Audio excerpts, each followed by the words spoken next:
Joining me now is Hogan Gidley. Hogan is a commentator, an election integrity advocate, and he served formerly as White House Deputy Press Secretary. Hogan, thank you so much for joining us today. Absolutely. Thanks for having me. You know, in your prior role in the Trump administration, you really understood the intersection, I think, between politics and media. Mhm. And what we see happening now is mainstream media. I like to call them lamestream media because they're not really putting out the truth. And Americans are waking up. We now know that Hunter Biden's laptop was indeed real. We understand that the terrible debacle when he pulled our troops out of Afghanistan and the repercussions there. Yet mainstream tends to cover for Joe Biden. He's stumbling, he's bumbling. What do you think are the chances that he actually makes it to November?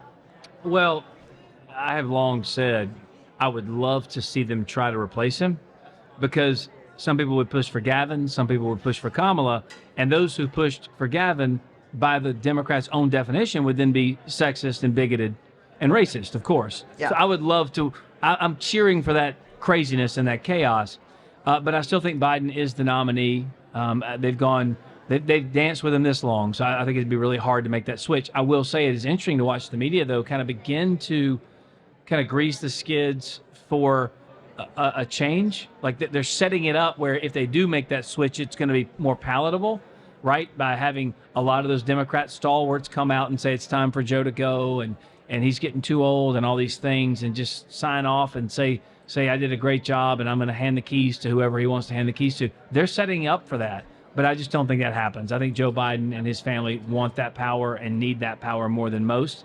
And the left really is all about gaining and maintaining political power, and that's what they're trying to do with this. Yeah, it does seem, it appears to me and to many of our members that that they're afraid that the extreme left and those in incredible power that are doing some atrocious things, using lawfare to go after his opponent, his political opponent, that they're desperate and they're coming down they'll do anything. They won't stop at anything at this point.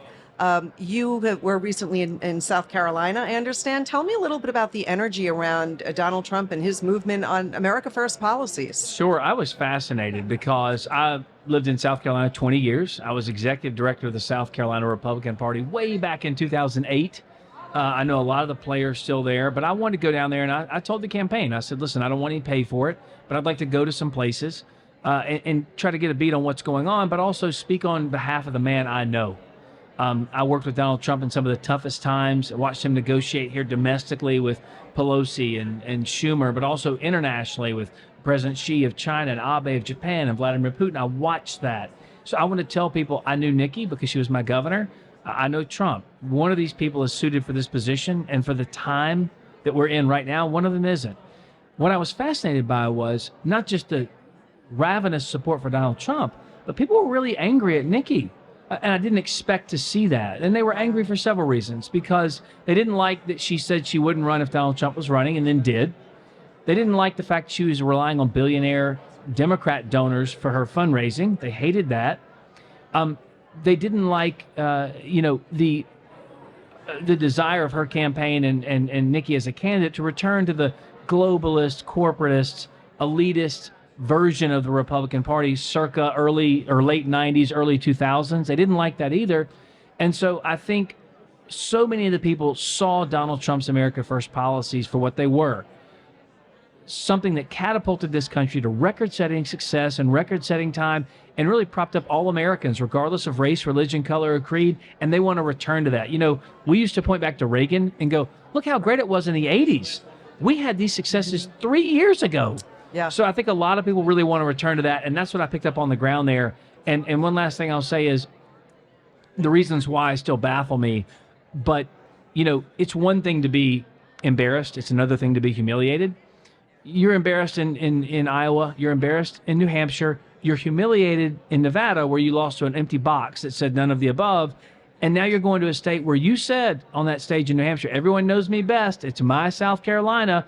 And you're losing by 30 points. You're setting yourself up to be humiliated again. And I don't understand it.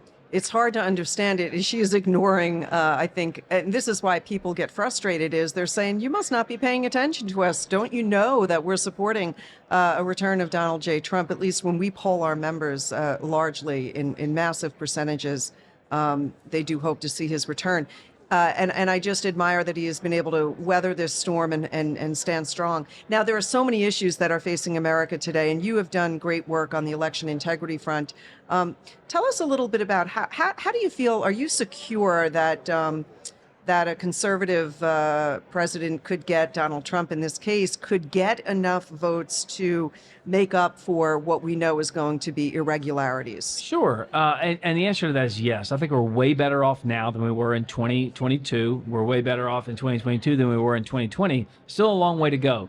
But I want it duly noted, both people on the right and the left have been complaining about elections for decades. Right. In 2016, it was your patriotic duty to question the outcome of that election. If you didn't, you worked for Vladimir Putin. You were a Russian stooge if you didn't think. I mean, Hakeem Jeffries is the minority leader. He called Donald Trump illegitimate president. Hillary Clinton did as well. Karine Jean-Pierre did as well. All of these people. So I guess they're all election deniers then. But we asked some questions when the election rolls around. How come when I went to vote, someone had already voted in my name? And they're like, you're against the Constitution. You're a threat to democracy. It makes no sense.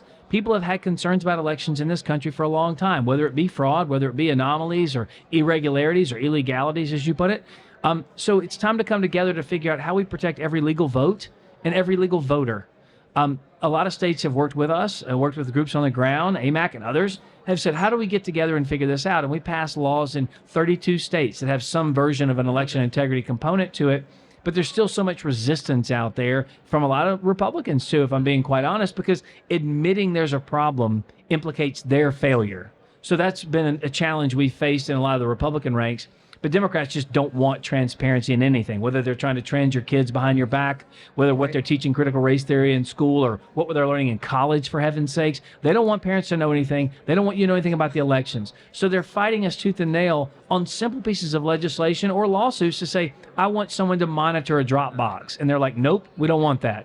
Well, why don't you want someone to monitor a drop box? Okay, we want signature verification on these ballots. No, I don't want that. Well, why don't you want someone to prove they are who they say they are when they go to vote? Right. These are the types of things we've been struggling with, but I will say we have some significant victories. And the antidote to concerns over the validity of an election is not to stay home.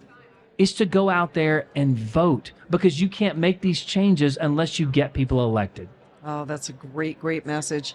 A lot of AMAC members are concerned with the number of illegals that are coming across the border, that they will have access to that federal ballot, and that in fact that they could vote. We know that there were many non-citizens on voter rolls. We don't know that those have been cleaned up, and I don't know that we would see any type of enforcement. We know that it's illegal in writing for non-citizens to vote, but without identification, that's hard. So should this be something that Americans are concerned about? 100%. And one of the things we found in a state like Pennsylvania, the governor just tried to unilaterally say, we're going to do automatic voter registration.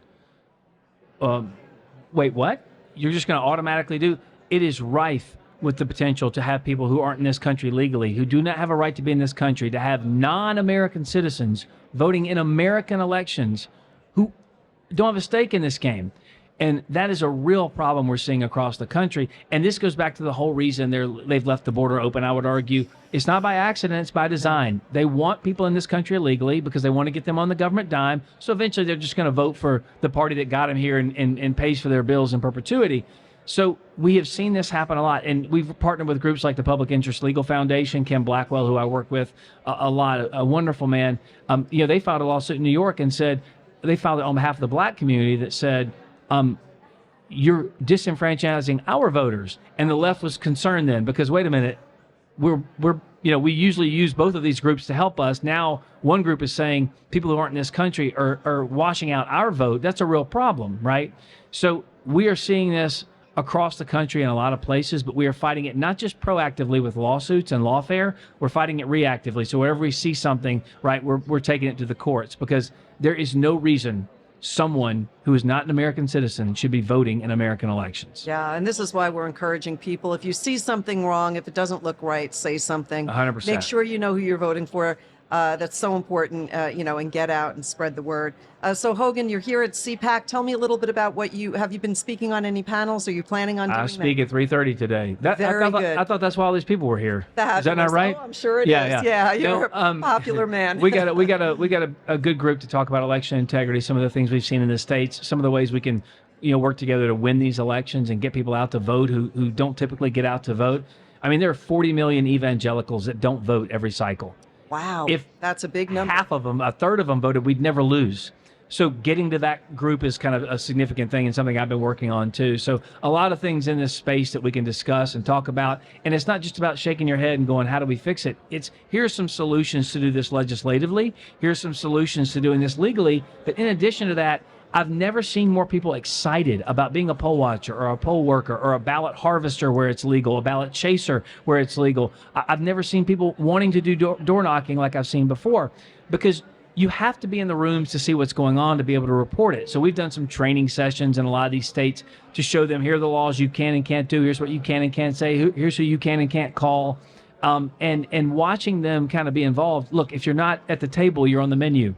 And we've trying to tell them you need to be in the rooms to have eyes on this and see it. And if the people who are going to do something nefarious, whether through maliciousness or ignorance or laziness, if they know someone's in the room watching, the likelihood they tighten things up is a whole lot better. So that's what we're working on too. That is fabulous. We'll be very much involved in that whole Get Out the Vote campaign. Hogan Gidley, thank you so much for being here. Thank you very Appreciate you much. coming by. Appreciate it. And to all of you out there listening, don't go anywhere. We'll be back in just a moment with some great interviews.